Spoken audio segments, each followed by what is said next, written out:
এরপরে ফারিয়া আক্তার লিখেছেন, একদিকে নাস্তিকরা বলে ইসলাম মিথ্যা।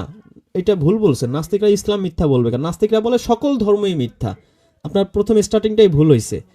এরপরে বলছেন অন্য একদিকে আপনারা বলেন হাদিস মানা যাবে না। আরে ভাই, আমরা একদিকে বলি মানে কি? আল্লাহ মানুষের হৃদায়তের জন্য দিছে কুরআন, তো আমি হাদিস মানবো কেন? আল্লাহ দিছে তাওরাত।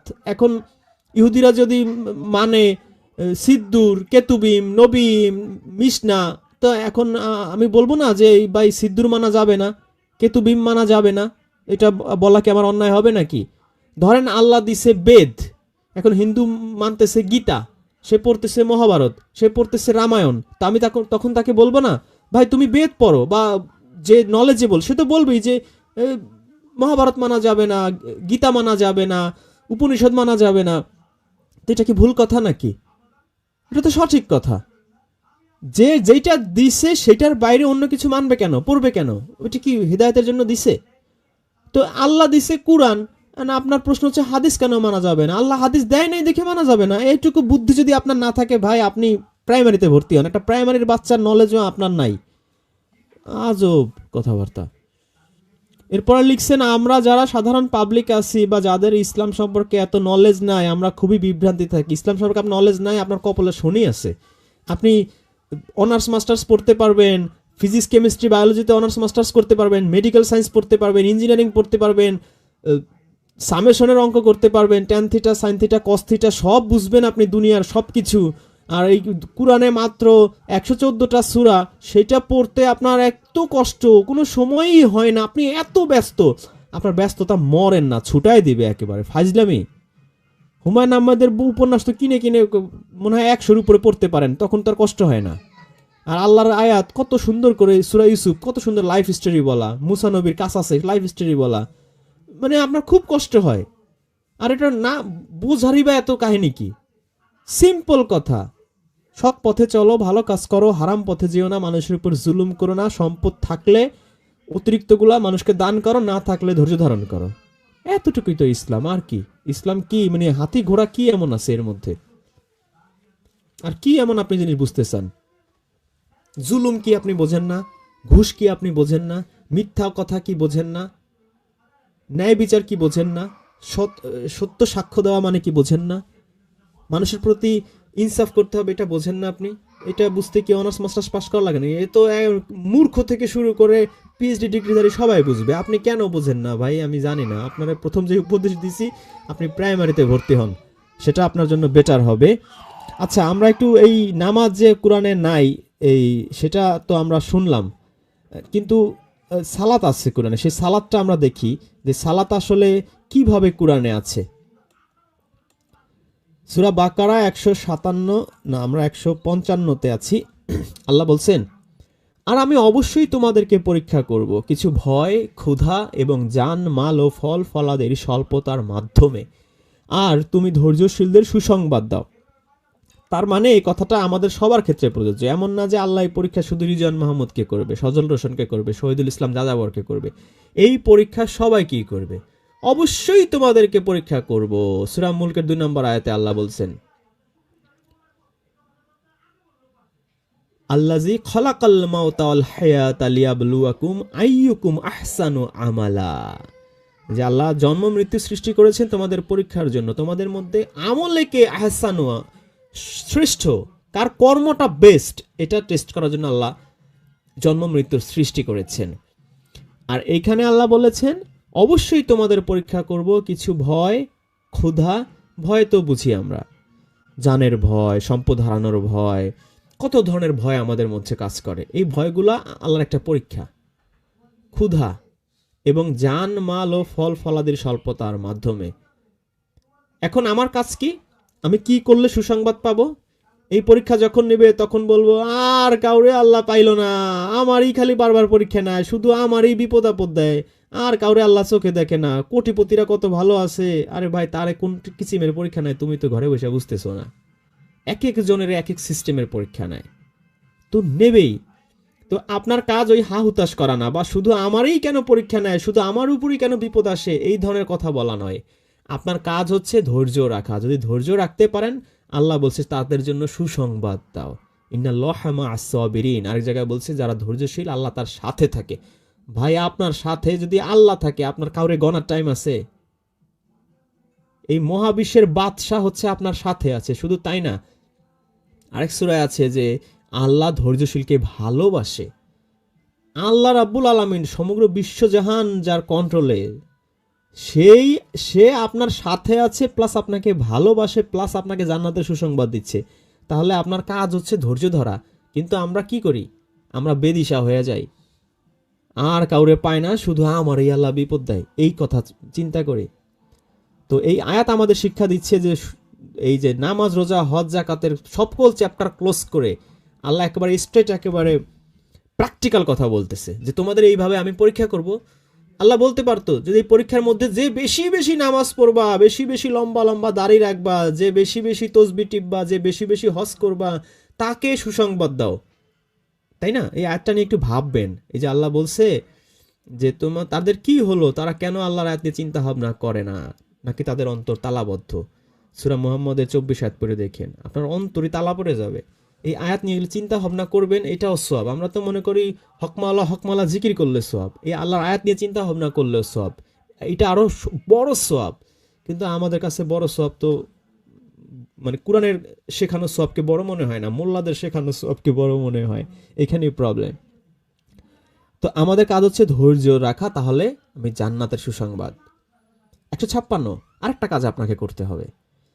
যারা তাদেরকে যখন বিপদ আক্রান্ত করে তখন বলে ইন্না লিল্লাহি ওয়া ইন্না ইলাইহি রাজিউন, নিশ্চয়ই আমরা আল্লাহর জন্য এবং নিশ্চয়ই আমরা তার দিকে ফিরে যাব, এই দোয়াটা আপনাকে বলতে হবে। তো ওই যে মোল্লাদের শেখানো দোয়া বললে হবে না, ওজিফার শেখানো দোয়া বললে হবে না, বিপদ আপদ পড়লে আপনি আল্লাহর শেখানো দোয়া পড়বেন, ইন্না লিল্লাহি ওয়া ইন্না ইলাইহি রাজিউন। আর মোল্লারা তো এইটারে হাদিস দিয়ে ঘুরায় ফেলছে, মইরা গেলে বলবা ইন্না লিল্লাহি ওয়া ইন্না ইলাইহি রাজিউন, মানে এত চমৎকার জিনিস যার বিনিময়ে আপনি জান্নাত পাবেন, সেই দোয়াটাকে বানায় ফেলছে। কেউ মরে গেলে, মানে লাইফে, ওই আপনার লাইফে যদি 20 জনের মৃত্যু সংবাদ ছিল, 20 বারই আপনার মুখ থেকে এটা বের হয়, এছাড়া খুব একটা বের হয় না। তো আমাদের বদনসিব যে আমরা কোরআন পড়ি না, এই কারণে আমাদের এই অবস্থা। আমরা এই চমৎকার দোয়াগুলা কখন ইউজ করতে হয়, কখন পড়তে হয়, সেটাও আমাদের জানানো হয় না। 157 আয়াতে আল্লাহ বলছেন এই দুইটা কাজ যদি আপনি করেন, 1 ধৈর্য রাখেন, 2 ওই দোয়াটা পড়েন, 3 নম্বরে আল্লাহ বলছে উলাইকা আলাইহিম সালাওয়াতুম মির রাব্বিহিম ওয়া রাহমা, যে উলাইকা ওই সব লোক, আলাইহিম তাদের উপরই রয়েছে, সালাওয়াত এই যে সালাতের প্লুরাল নাম্বারে, সালাতের অর্থ যেটা মোল্লারা বানিয়েছে নামাজ, তাদের উপরই রয়েছে নামাজ। তো এই নামাজ কে পড়বে? আমার উপরে নামাজ পড়বে। আমি যদি ধৈর্য ধারণ করি বিপদে আপদে কষ্টে মুসিবতে, আর ইন্না লিল্লাহি ওয়া ইন্না ইলাইহি রাজিউন দোয়া পড়ি, কি পড়বে নামাজ? এটার নামটা দেখি। আল্লাহ বলছে মির রব্বিহিম রহমা, মির রব্বিহিম মানে তার রবের পক্ষ থেকে নামাজ, মানে আপনার জন্য রব নামাজ পড়তেছে। খুবই স্ট্রেঞ্জ ব্যাপার, সারা জীবন আমরাই নামাজ পড়ে গেছি রবের জন্য, আর এইখানে দেখছি রব আমার জন্য নামাজ পড়বে। আসলে কি এই সালাত মানে নামাজ কিনা, এটা বোঝার জন্য এই একটা আয়াতই যথেষ্ট। আসলে সালাতের অর্থ নামাজ নয়, সালাতের অর্থ হচ্ছে সংযুক্ত হওয়া, কানেকশন, কানেক্টেড হওয়া। আল্লাহ আপনার সাথে কানেক্টেড হয়ে যাবে। এই যে একটু আগে দেখলেন না যে সুসংবাদ দাও যারা ধৈর্যশীল, এর সাথে আমি আরো 2টা কথা বলছি যে কোরআনে আবার এও আছে ইন্নাল্লাহা মা'আস সাবিরিন, আল্লাহ ধৈর্যশীলদের সাথে থাকে। তার মানে কি আল্লাহ আপনার সাথে কানেক্টেড হয়ে গেল। তো এখানেও বলতেছে তাই যে তোমার রবের পক্ষ থেকে সালাত, তোমার রব তোমার সাথে কানেক্টেড হবে। একটা এক্সাম্পল দেই আপনাদের, আপনারা সূরা কাসাস পড়ছেন, মুসা নবী এর মাকে আল্লাহ কি বলছেন, অথচ মুসা নবীর মা কিন্তু কোনো নবী না, কোনো রাসূল না, কেউই না, আমজনতা। তার সাথে আল্লাহ কানেক্টেড হয়ে গেছে। কেন? কারণ সেই রকম বিপদে ছিল, তার পেটে ধরছে সন্তান, সেই সন্তানকে বাদশা ছেলে হইলে তাকে নিয়ে যেয়ে জবাই করে ফেলতেছে। তো ওই সময় তার ধৈর্য ধরা ছাড়া তো কোনো উপায় নাই। অথবা আরে এমন জালিম শাসক আল্লাহ দিছে, এর বিরুদ্ধে সবাই আন্দোলন কেন করে না, এরকমও করতে পারতো, উথাল পাথাল হয়ে যাইতে পারতো। অথবা আল্লাহকে অভিসম্পাদ করতে পারতো যে আর কোনো দেশ পায় নাই, আল্লাহ আমাকে মিশরে আইনা আল্লাহ দিছে, এই জালিম দেশে আমাকে আল্লাহ জন্ম দিছে, এত দুনিয়ার ভালো ভালো শান্তিময় দেশ থাকতে না। সে আল্লাহকেও দোষারোপ করে নাই, ফিরআউনের বিরুদ্ধে অস্ত্র হাতে তুলে নেয় নাই, সে ধৈর্য ধরছে। এবং আমরা এই আয়াত পরে বুঝতেছি যে নিশ্চয়ই সে এই দোয়াও পড়ছে যে আরে কি হয়েছে, এই সন্তান যদি আল্লাহ নিয়ে যায় কোনো সমস্যা নাই, আল্লাহর জন্যই তো, আবার আল্লাহর কাছে ফিরে যাব। ধৈর্য ধরছে, আল্লাহ তার সাথে কানেক্টেড হয়ে তার সাথে কথা বলতেছে যে তুমি তোমার সন্তানকে এই সমুদ্রে, সাগরে, এই নীল নদে ভাসিয়ে দাও, তুমি ভয় পেও না। এইভাবে আল্লাহ কানেক্টেড হয়ে যাবে। অনেক সময় দেখবেন খুব ভালো কাজ করলে, হারাম থেকে বেঁচে থাকলে দেখবেন আমাদের মনের মধ্যে না অনেক কিছু অটোমেটিক চলে আসে, অনেক ইলহাম। আপনি নিজে চিন্তা করে দেখেন, এটা মানে ফিল করার জিনিস। আমি আপনাকে ওইভাবে এক্সাম্পল দিয়ে বুঝাইতে পারবো না। আপনার মনে হবে যে এই কাজটা করতে হবে, চরম বিপদ, কিন্তু দেখবেন ব্রেনের মধ্যে আল্লাহ ঢুকাই দিয়েছে যে তুমি এই কাজটা করো, অমুকের ফোন দাও, ওই সাথে যোগাযোগ করো। দেখবেন ওইটা করার পরে আপনার দেখবেন যে কাজটা হয়ে গেছে। এরকম ঘটনা ঘটে, আমার লাইফে বহুবার ঘটছে। এই জন্য আমি বললাম আপনার লাইফে নিশ্চয়ই ঘটছে, যদি আপনি এরকম ধৈর্য রাখতে পারেন। তো এইভাবে মুসা নবীর মায়ের সাথে যেমন আল্লাহ কানেক্টেড হয়েছে, ওইভাবে আল্লাহ কানেক্টেড হয়ে যাবে, সালাত হয়ে যাবে। এখানে রুকু সিজদা এগুলো মিথ্যা কথা। আর এখানে দেখেন মোল্লারা চালাকিটা কি করছে, এর অর্থ লিখছে বিপুল অনুগ্রহ। তো বিপুল অনুগ্রহের আরবি হচ্ছে রহমত, রহমতুল্লিল আলামিন। তো এখানে আল্লাহ রহমত শব্দ দিতে পারতো, তো আল্লাহ দেয় নাই, এখানে সালাত। তো এরা সালাতের শব্দটাকে এরা চেঞ্জ করে ফেলছে। এরপরে এই রুট ওয়ার্ড, এই সালাতের রুট ওয়ার্ড আপনারা জানেন সাল্লু আছে, এই যে সালাত আরও আছে, এই যে 2-3 আছে, 2-43 আছে, 2-45 আছে, একই রুট ওয়ার্ড। এটাই এই যে 157তে আপনারা এক জায়গায় দেখছেন, এই যে আমি দেখাইছি একই রুট ওয়ার্ড, কিন্তু সেম রুট ওয়ার্ড, এটা আলাদা কোনো ওয়ার্ড না। আচ্ছা, এরপরে সূরা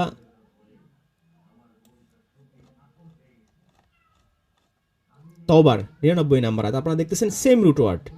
এখানে আছে কি, এখানে আছে আর বেদুইনদের কেউ কেউ আল্লাহ শেষ দিনের প্রতি ঈমান রাখে এবং যা ব্যয় করে তাকে আল্লাহর নিকট নৈকট্য রাসূলের দোয়ার উপায় হিসেবে গণ্য করে। এখানে আরবিতে যে দোয়ার উপায়, আরবিতে কিন্তু এই সালাত শব্দটাই আছে, এর অর্থ এরা এখানে লিখছে দোয়া, কিন্তু আপনারা জানেন নিশ্চয়ই দোয়া নিজেই একটা আরবি শব্দ। তো আল্লাহ যদি এখানে দোয়া বুঝাইতে চাইতো তাহলে তো সালাত শব্দ ইউজ করতো না, দোয়াই লিখতো। আল্লাহ লিখছে সালাত, তার মানে হচ্ছে রাসূলের সাথে কানেক্টেড হওয়ার উপায় হিসেবে তারা মনে করে। যে স্বাভাবিক, আপনার এলাকায় একজন এমপি ইলেকশনে দাঁড়িয়েছে। এখন যদি আপনি বলেন যে আপনার ইলেকশনে 20 লক্ষ টাকা খরচ হবে, আপনি খুব ভালো মানুষ, সৎ মানুষ, আপনার মতো মানুষ যদি এমপি হয় তাহলে এই এলাকার মানুষের অনেক ভালো হবে, আমি আমার পার্সোনাল টাকা থেকে আপনাকে 50,000 টাকা দিয়ে সাহায্য করতে চাই আপনার ইলেকশন ক্যাম্পেইনে। স্বাভাবিক, সেই লোক এমপি হলে কিন্তু আপনার কথা ঠিকই মনে রাখবে যে না, আমি সাধারণ একজন মানুষ ছিলাম, সৎ ছিলাম, চাইছিলাম যে এই করাপ্টেড সোসাইটিতে, করাপ্টেড দেশে যেন ভালো একজন এমপি ইলেক্টেড হয়। আমি সেই জন্য নির্বাচনে দাঁড়িয়েছিলাম, নির্বাচনে খরচ করার মতো টাকা ছিল না, পোস্টারিং করার টাকা ছিল না, মাইকিং করার টাকা ছিল না, 20 লক্ষ টাকা লাগতো, এই লোকটা আমাকে 50,000 টাকা দিয়ে সাহায্য করছে। স্বাভাবিক, আপনাকে সে মনে রাখবে। আপনার ওয়ার্ডে বা আপনার ইউনিয়নে আপনার মতো ধনী দেখা গেছে আরও 50 জন আছে, কিন্তু তারা কিন্তু ওই এমপি সাহেবকে বা যিনি হবেন ওই ভালো লোকটাকে এই 50,000 টাকা দিয়ে হেল্প করে নাই, আপনি করছেন। স্বাভাবিক, আপনি আরও তার কাছাকাছি চলে আসলেন। এখানে তো একই ঘটনা, যে তারা এই যে ব্যয় করে কেন, যাতে আল্লাহ রাসূলের সাথে আরও কানেক্টেড হইতে পারে, এটাই তারা মনে করে। এরপরে 103 নম্বর আয়াত, এখানে আল্লাহ রাসূলকে বলছে তাদের সম্পদ থেকে সাদকা নাও, এর মাধ্যমে তাদেরকে তুমি পবিত্র ও পরিশুদ্ধ করবে, আর তাদের জন্য দোয়া করো, নিশ্চয়ই তোমার দোয়া তাদের জন্য প্রশান্তিকর। এটা বলে নাই, এখানে আরবিতে দেখতে পাচ্ছেন সালাওয়াত শব্দ আছে, তো এখানেও ওরা দোয়া লিখছে বাংলায়।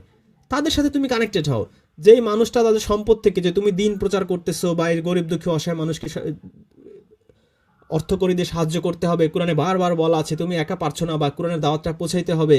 তো এই মানুষগুলো তারা সম্পদশীল, অথবা তার সম্পদ যা আমি দিয়েছি সেখান থেকে অন্যের জন্য ব্যয় করার মতো তার আর্থিক সামর্থ্য আছে, তো সেখান থেকে তুমি নাও। নিলে কি হবে, এই যে অতিরিক্ত সম্পদ মানুষকে নষ্ট করে, টাকা বেশি থাকলে মানুষ কি করে, মানুষ একটার জায়গায় 2টা বিয়ে করে, টাকা বেশি থাকলে মানুষ একটা বাড়ির জায়গায় 3টা বাড়ি করে, টাকা বেশি থাকলে মানুষ নারীর নেশায় পড়ে, গাড়ির নেশায় পড়ে, জুয়ার নেশায় পড়ে, কত অপকর্ম করে। টাকা বেশি থাকলে কিন্তু মানুষ এগুলো করে বা শয়তান প্ররোচনা দেয়। আর যে গরিব, সে তো ইচ্ছে করলেই বাড়ি গিয়ে মদ খাইতে পারে না, সে তো ইচ্ছে করলেই বাড়ি একটা নারী নিয়ে নাচানাচি করতে পারে না। অনেক পাপ থেকে কিন্তু সে অটোমেটিক্যালি বেঁচে থাকতে পারে, এই টাকা যখন কম থাকে এটা ঘটে। তো এই যে টাকা দিয়ে দাও, এবং সূরা লাইলের 18 আয়াতে আমরা পড়ে জেনেছি যে এই যে যারা সম্পদ দান করে পবিত্র পরিশুদ্ধ জাকাত হওয়ার জন্য, তো এখানে সেটাই বলা হচ্ছে যে তুমি তাদের কাছ সম্পদ থেকে সাদকা নাও, তুমি এর মাধ্যমে তুমি তাদেরকে পবিত্র পরিশুদ্ধ করবে, যেমনটা সূরা লাইলের 18 আয়াতে বলা আছে। আর বলছে তাদের সাথে তুমি কানেক্টেড হও, তুমি যখন তাদের সাথে কানেক্টেড হবে এটা প্রশান্তিকর। আমার ওই সেই এলাকার এমপি সাহেব যখন এমপি নির্বাচিত হয়ে যখন আমার কাছে আসবে, এসে কিন্তু আগে আমাকে বলবে আরে ওই ছেলেটা আমাকে 50,000 টাকা দিয়েছিল ইলেকশন ক্যাম্পেইন করার সময়, তো আবার যদি আমার সাথে সে খোঁজ নেয়, কেমন আছো ভাই তুমি, তোমার ঋণ আমি শোধ করতে পারবো না, আমার মানে তোমার সাথে দেখা করতে আসলাম, তো স্বাভাবিক আমার মনে একটা শান্তি কাজ করবে, আরে ওনার বিপদে বা ওনার ক্যাম্পেইনের সময় আমি তাকে হেল্প করছিলাম, উনি মনে রাখছে, ওনার মধ্যে কৃতজ্ঞতা আছে। বা আপনি যদি আপনার কোনো গরিব অসহায় আত্মীয় স্বজন, যেমনটা সূরা বাকারার 177 আয়াতে আল্লাহ বলছে যে এদেরকে দান করতে হবে, আপনি সেই আত্মীয় স্বজন, প্রতিবেশী, অভাবগ্রস্ত এতিমদের যদি সাহায্য করেন, সেই আত্মীয় যদি 5 বছর পরে আসে আপনার কাছে, এসে বলে যে বড় ভাই আমি খুব বিপদে ছিলাম, আমার ঘরটা ঝড়ে ভেঙে গেছিল, আপনি আমাকে 1 লক্ষ টাকা দিছিলেন, আমি ঘরটা করতে পারছি, বা আমাকে একটা রিক্সা কিনে দিয়েছিলেন 2 লক্ষ টাকা দিয়ে, সেটা দিয়ে আমি বউ বাচ্চা নিয়ে মোটামুটি খেয়ে করে মোটামুটি ভালো আছি, আপনার কথা আমি কোনোদিন ভুলবো না, স্বাভাবিক আপনার কাছে বিষয়টা হবে প্রশান্তিকর, তাই না? এখানে সেইটাই বলা হয়েছে যে তাদের সাথে যখন তুমি কানেক্টেড হবে, নিশ্চিত তোমার এই কানেক্টিভিটি তাদের জন্য হচ্ছে প্রশান্তিকর। এরপরে আমরা যাব সূরা আহজাবে 33 নাম্বার সূরা, সেখানে কি বলা আছে আমরা একটু দেখি। আচ্ছা, সাউন্ড ঠিকঠাক আছে তো? জি স্যার, সাউন্ড এখানে ঠিকঠাক আছে। আচ্ছা, এখানে সল্লু দিয়ে আছে, আমি সল্লুর মধ্যে যাই। এখানে 78টা সালাত শো করছে, আমরা তো জানি যে 78 না, কোরআনে সালাত শব্দ আছে কত, 84 বার না কতবার, আচ্ছা 90 বার পাওয়া গেছে। তো আমরা একটু যাই, এখানে 33 নাম্বার আয়া সূরা, এই যে 43 নাম্বার আয়াতে আল্লাহ বলছেন যে হুয়াল্লাযী ইউসাল্লি আলাইকুম ওয়া মালাইকাতুহু লিইখরিজাকুম মিনাজ যুলুমাতি ইলান নূর ওয়া কানা বিল মুমিনিনা রহিম। তিনি তোমাদের প্রতি অনুগ্রহ করেন এবং তার ফেরেশতারা তোমাদের জন্য দোয়া করে। এখানে একটা দেখতেছেন, এখানে সাবজেক্ট হচ্ছে তিনি, অবজেক্ট হচ্ছে তোমাদের প্রতি, আর ভার্ব হচ্ছে অনুগ্রহ করেন, আরবি হচ্ছে সল্লি, মানে ওই যে সালাতের রুট ওয়ার্ড। পরে আছে ফেরেশতারা দোয়া করে, এখানে আলাদা কোনো আরবি নাই, এখানে একটাই ভার্ব, সাবজেক্ট দুইটা, কিন্তু এরা এক সাবজেক্টের সাথে অর্থ লাগাইছে অনুগ্রহ, আর এক সাবজেক্টের সাথে অর্থ লাগাইছে দোয়া। মানে বিষয়টা এমন, রহিম এবং করিম আম খায়, এরা বানাইছে রহিম আম খায় আর করিম কাঁঠাল খায়, সেরকম করছে, মানে একটা ওয়াটারে দুইটা ভাগ করে ফেলছে, শব্দ একটাই ম্যাঙ্গো, রহিমের জায়গায় এরা অর্থ করছে আম, রহিমকে সাবজেক্ট হিসেবে আলাদা করে ফেলছে, মানে এটাকে বাংলায় কি বলে, সরল বাক্যকে জটিল বাক্যে রূপান্তর করছে আর কি। যারা বাংলা ব্যাকরণ ভালো বোঝেন, সরল বাক্যকে জটিল বাক্য করে না, এটা জটিল বাক্য বানিয়েছে, অথবা কি বলে সিম্পল সেন্টেন্সকে এরা কমপ্লেক্স সেন্টেন্স বানিয়েছে, স্যার, এই কাজটা তারা করছে। জি, জি আমি ওই যে 5 নম্বর সূরার 44 নম্বর আয়াতটা যদি দর্শকদের উদ্দেশ্যে একটু দেখাইতেন, একদম পুরো আয়াতটা যদি একটু বর্ণনা করে দিলে দর্শকরা ভালোভাবে বুঝতে পারতো যে আসলে মোল্লারা মানে কোথায় গিয়ে তারা কাফের হয়ে গেছে, কি কারণে হয়ে গেছে, একদম সেখানে না ডিটেলস বলা ওইখানে আছে। ওইখানে ওইখানে তাওরাতের কথা বলা আছে, ওখানে কোরআনের কথা বলা নাই। আচ্ছা, জি, জি। এরপরে তবে এখানে দুইটা কাজ করছে, একটা হচ্ছে যে সালাতের অর্থ একবার তারা লিখছে অনুগ্রহ, আরেকবার লিখছে তারা দোয়া। তো আল্লাহ যদি আমাদের উপর রহমত করে, অনুগ্রহ করে, তাহলে আল্লাহ এখানে তো সল্লি শব্দ লিখবে কেন, সালাত শব্দ না লিখে আল্লাহ রহমত শব্দই লিখতে পারতো। আর ফেরেশতারা যদি দোয়া করে, তাহলে তো ফেরেশতাদের জন্য দোয়া শব্দ আল্লাহ লিখবে, আল্লাহ তো দোয়া শব্দ লেখে নাই। তো এরা এই শব্দটার দুই রকম বিকৃতি করছে, এটা আপনারা দেখতে পাচ্ছেন। তো বেসিক্যালি এটা এখানে অর্থটা কি, ওই সেই যেটা বললাম কানেক্টেড হওয়া, যে যদি তোমরা মুমিন হও, এই যে এখানে শেষে দেখবেন যে তোমাদের অন্ধকার থেকে, আমাদের কাছে যখন কোরআনের আলো না থাকে আমরা কিন্তু জাহিলিয়াতের অন্ধকারে থাকি, এবং এই যে লিউখরিজাকুম মিনাজ যুলুমাতি ইলান নূর, এটা এই আয়াত কোরআনে অনেকবার আছে। আমি সূরা হাদিদে যাই, সূরা হাদিদটা দেখলে আপনারা আরো বুঝতে পারবেন যে কিসের মাধ্যমে আমরা লিউখরিজাকুম মিনাজ যুলুমাতি ইলান নূরে, মানে জাহিলিয়াতের অন্ধকার থেকে আমরা এই নূরের আলোয় আলোকিত হই। আমাদের যে পীর পূজারীরা তো আবার ওই যে বাবার মাজারে যায়, আবার হচ্ছে যে নূর পায়, নূরের তাজাল্লি পায়। নূরের তাজাল্লি কোথায় আছে দেখেন, এই যে হুয়াল্লাজি ইউনাজ্জিলু আলা আবদিহি, হুয়াল্লাজি তিনি সেই আল্লাহ যিনি ইউনাজ্জিলু অবতীর্ণ বা নাজিল করেছেন আলা আবদিহি তার বান্দার ওপরে, এই যে আব্দ মানে হচ্ছে বান্দা বা দাস, কি নাজিল করেছেন, আয়াতি আয়াত সমূহ।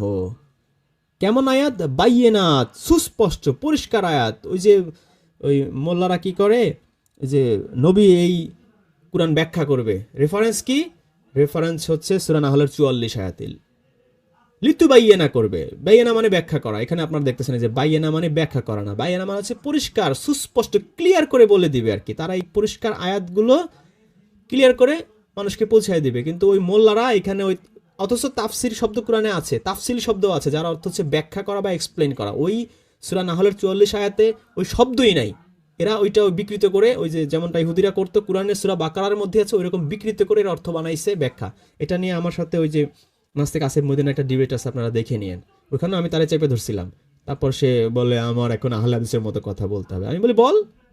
তখন আর সে আগায় নাই ভয়তে। যাই হোক, তো আল্লাহ এই সুস্পষ্ট পরিষ্কার ক্লিয়ার আয়াত নাজিল করেছেন তার বান্দার উপরে। কেন?